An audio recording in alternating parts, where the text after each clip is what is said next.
Bangkok's heat hit me like a wall. Humid, relentless, alive with the buzz of motorbikes and street vendors. I was backpacking on a budget, so I booked a hostel near Khao San Road, a chaotic strip of neon signs, thumping music, and sticky linoleum floors. The dorm was a cramped box with 6 bunks, fans rattling against the humidity. First night, I met Alex in the common room, sprawled on a couch with a Chong beer. Blonde, British, all charm, he flashed a grin that screamed trouble. "Mate, you look like you need a guide," he said, tossing me a bottle. "Stick with me. I'll show you Bangkok's soul." He was magnetic, and I was sold. Day one was a blur. Golden temples, tuk-tuks dodging traffic, spicy som-tam that burned my throat. Alex knew every shortcut, every vendor's name. We ended the night at a rooftop bar, laughing over cheap whiskey. But next morning, his bunk was empty. No bag, no note, just a crumpled blanket. "Probably partying," I muttered, heading out to explore. That night, he stumbled in, eyes bloodshot, shirt stained. "Where'd you go?" I asked, leaning against the bunk. "Stuff," he said, dodging my eyes. "Long story, mate." It became a pattern. He'd vanish at dawn, reappear after midnight looking worse each time, pale, twitchy, muttering. By day 3, suspicion gnawed at me. "You dealing or something?" I half joked over breakfast at a street stall.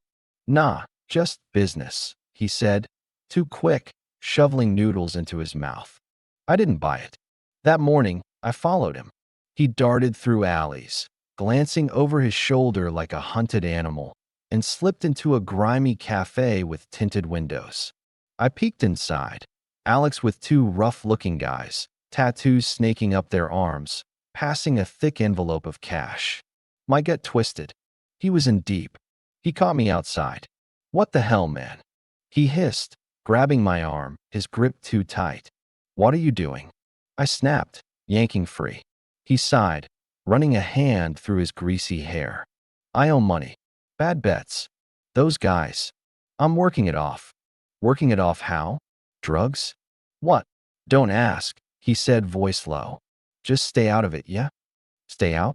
You're dragging me into this." I was pissed. He'd been all charm, but now I felt like bait. "I'm not. Just keep quiet, all right?" His eyes darted to the cafe. I didn't let it go. Next day, I tailed him again, heart pounding as he met the same guys in a different alley. This time, one of them spotted me. "Who's this?" the guy growled, stepping closer. Alex waved him off, but I saw panic in his eyes. That night, he didn't come back. I asked the hostel staff. Nobody knew him. No record, no ID. Like he'd never existed. I packed and checked out the next morning, my nerves frayed. I kept looking over my shoulder, half expecting those guys to show up. Bangkok's chaos was thrilling, but Alex taught me charm can hide a snake. Now, I dig deeper before trusting any travel buddy, because some debts follow you.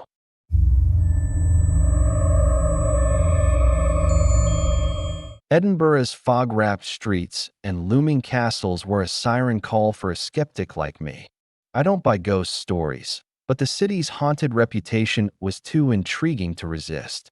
I booked a bed in a hostel off the Royal Mile, a sagging stone building with warped wooden floors and narrow windows that rattled in the wind. The dorm was a tight square, 4 bunks, a flickering overhead light, and a faint damp smell, like the walls were holding their breath.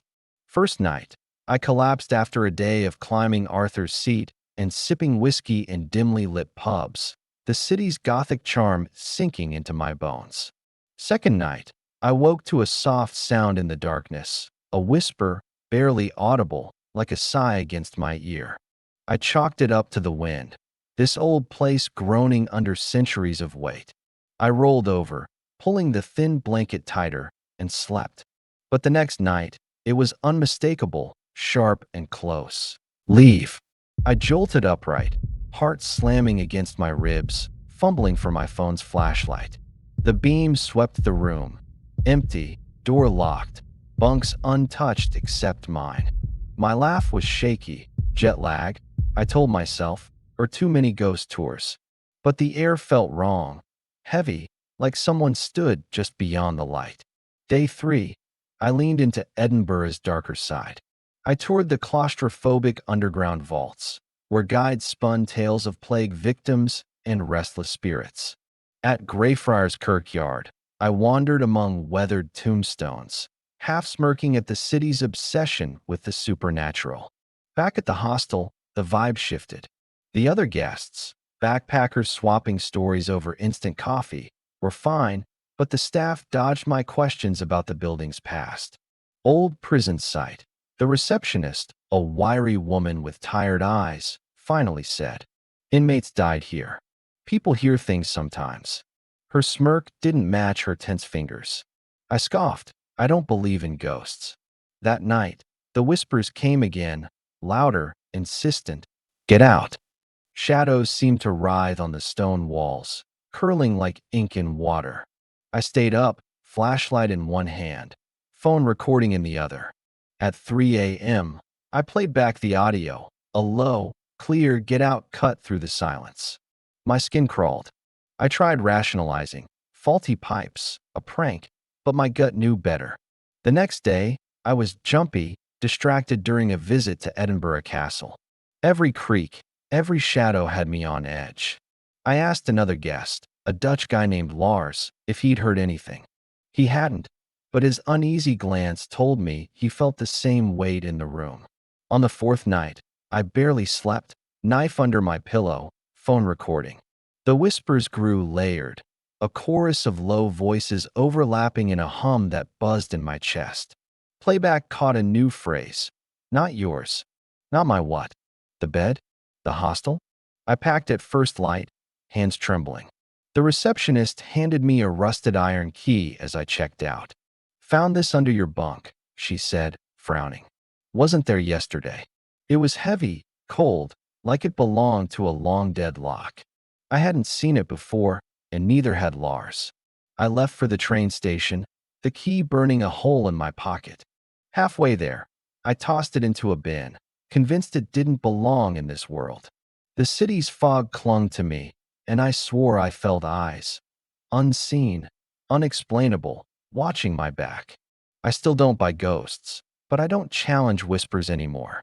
Edinburgh's magic is real, but its shadows grip tighter.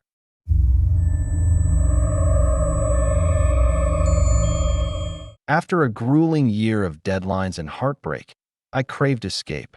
The Swiss Alps seemed perfect, rugged, serene, a world away from my chaos. I booked a solo trip to a small mountain town, choosing a budget hostel with weathered wooden beams and views of snow-dusted peaks. The place was quaint, almost too quiet, with a faint pine scent in the air. The owner, a gruff woman with kind eyes, led me to a dorm with 2 bunk beds and a single window framing the valley. I thought I'd have it to myself, until a tall, bearded man slipped in that first night. He nodded curtly, climbed onto the top bunk opposite mine, and buried himself in a tattered book. "Hi, I'm Anna," I offered, hoping to break the ice. He didn't reply, just fixed me with icy blue eyes before returning to his pages. I brushed it off. I was here for peace, not small talk. But the next morning, he was still there, perched on the bunk, staring as I packed for a hike. I tried to smile. Nothing. His silence wasn't rude, just heavy. I spent the day exploring trails, the Alps' crisp air clearing my head. But every time I returned, he was there. Same spot, same book, same unblinking gaze. By day 3, unease settled in. I'd catch him watching me as I unpacked or tied my shoes. At night, I'd wake with a start, feeling his eyes in the dark. Sure enough, he'd be leaning over the bunk's edge, staring down. My heart would race, but he'd just retreat without a word. I started locking my bag, sleeping with my keys clutched tight. Was he a creep? A drifter? I didn't know, but the hostel's cozy charm was souring fast. On the 4th night, I woke to a whisper, "Anna." I froze. I hadn't told him my name. My voice shook. "What do you want?" He leaned down, his face half lit by moonlight. "I didn't mean to scare you," he he said, voice soft, almost broken. I don't have anywhere else. He was a local, he explained, sneaking into the hostel to escape a toxic home. His mother was sick, his father violent. The hostel was his refuge, but he couldn't afford a bed, so he slipped in at night, dodging staff. I was stunned, relief mixed with pity. He wasn't dangerous, just desperate.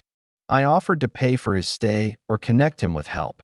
He shook his head, eyes distant. You're kind. Most aren't. By morning, he was gone, his book left behind. I flipped through it. Poetry, dog-eared and underlined. I left the next day, the Alps still breathtaking but tinged with a strange sadness. I'd come for solitude but found a lesson. Sometimes, silence hides more than menace.